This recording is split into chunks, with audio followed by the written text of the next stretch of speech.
Hi, it's Brain Bites with Dr. B. Today I'm going to be talking about normal sleep and sleep cycles. Ever wish someone would just tell you how sleep works?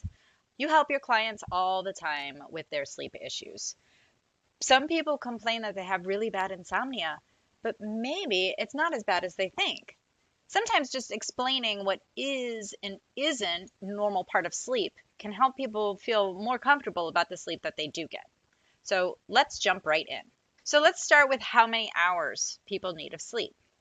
We always hear 8 hours. Aim for 8 hours. 8 hours of sleep. I generally am a little more flexible with the 7 to 9 hours that I tell my patients. I think I personally do really well with 7.5 hours. I like to get more, but I don't actually think I need it.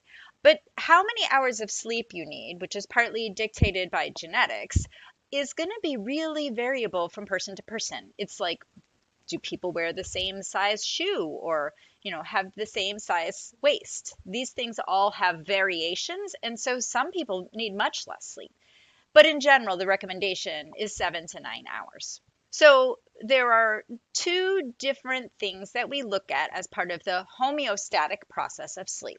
There's a sleep need, so how badly do you need sleep, and there's the sleep drive. How strongly are you feeling like you need to go to sleep? So these things tend to go hand in hand. If your sleep need is very high, your sleep drive is going to be very strong. You feel tired, so your body and brain want to go to sleep. So that makes sense.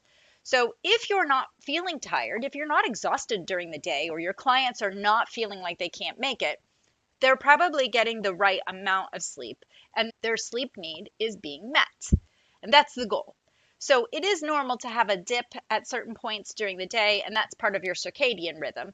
But overall, the sleep need, if you're not exhausted during the day, is being met. That means at the nighttime, when most people go to sleep, there will be a high sleep drive, and then you will fall asleep and wake up the next day, hopefully having your sleep need met. So as you go through this progression, from the sleep drive continues to increase and increase and increase until you go to sleep. So once you go to sleep, your sleep drive will start to decrease. It will get less and less and less strong until generally in the morning time when you wake up. That's when your sleep need has been met, or when your alarm clock goes off. And then the whole process starts over again with you wake up, your sleep need has been met, you have a very low sleep drive, and you're active and ready to go for your day. Then both of those tend to increase as the day goes on. So it makes sense to have that cycle. One of the things with naps that can be concerning for people is that once you take that nap, your sleep need drops just a little bit, but what that really does is decrease your sleep drive. So you've taken away some of that push to really have your body and brain want to shut down. So that's why we really recommend against naps if possible, so that people continue to have that strong sleep drive and then want to go to sleep when they should, so that they can get up with their alarm clock on time. That way their sleep need is met, but their sleep drive continues to stay strong at night and decrease by the morning time. So you've heard about circadian rhythms, and this is important because it's another process that helps guide the sleep-wake cycle. So if it was just about sleep need and sleep drive, it would be pretty easy for us to manage sleep phases. Like you go somewhere, you just reset that, and everything will be fine. You'll be able to set it up just fine. But with the circadian rhythm, that's sort of like an internal clock that your body runs on, and it's not just for sleep.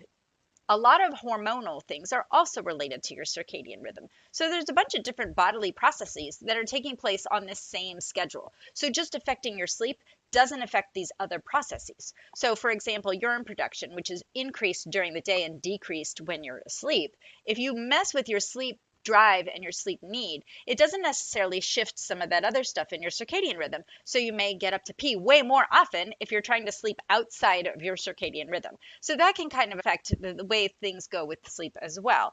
So everybody has had that experience with you don't get enough sleep, but you still wake up like clockwork at the same time every morning.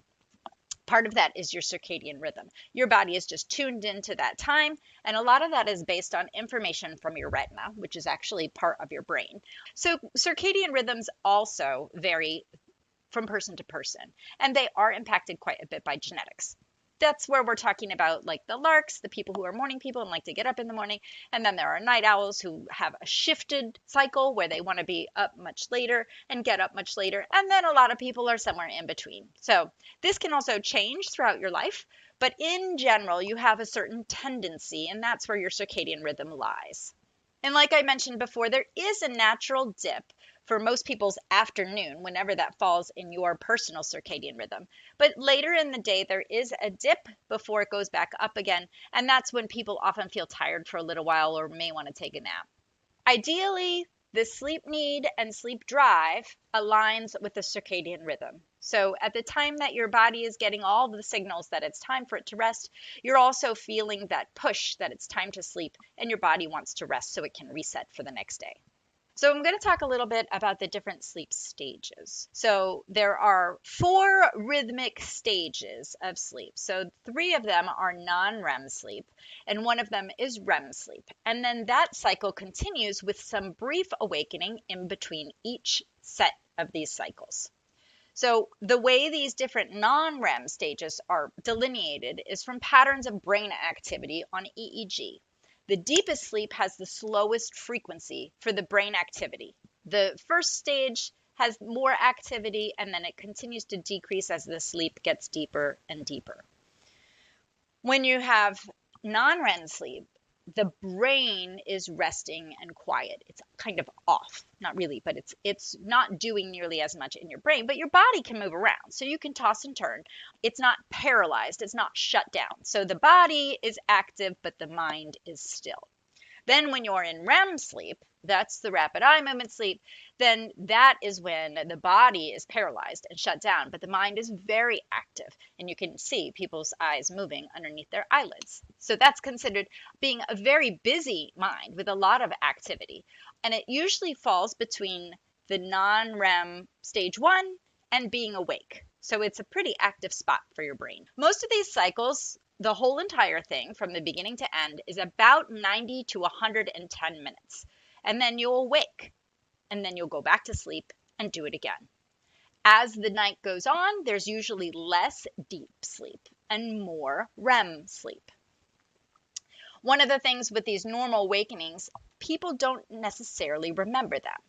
But many people who are anxious about sleep or are clock watchers will. And this can lead to a lot of problems with people feeling very anxious that they are awake way more than they should be.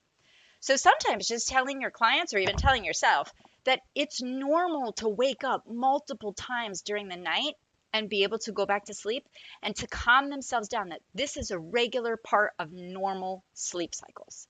That can be really helpful and put a lot of patients at ease, so they're not so worried that they're not getting the quality sleep that they need to function like they want to function.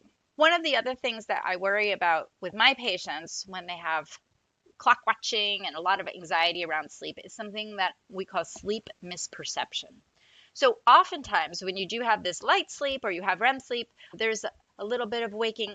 Anxious sleepers will watch the clock a lot, and they get the sensation that they have been awake in between all of these moments of watching the clock, but that isn't always true. So sometimes the input that you're getting, especially if you're anxious about the amount of sleep you're getting, is that, oh no, I'm not getting enough sleep. Oh no, I'm not asleep. Look, I'm looking at the clock again. When really there were periods of sleep in between that clock watching.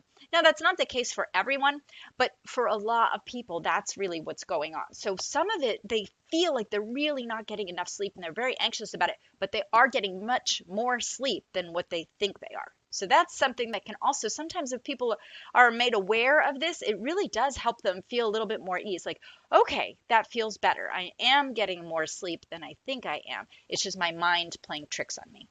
It can be very helpful. I hope that this sheds some lights on some normal sleep processes so that you can better understand when things sound like they're not working like they're supposed to. I hope you've enjoyed this brain bite from me, Dr. B, and may you rest well.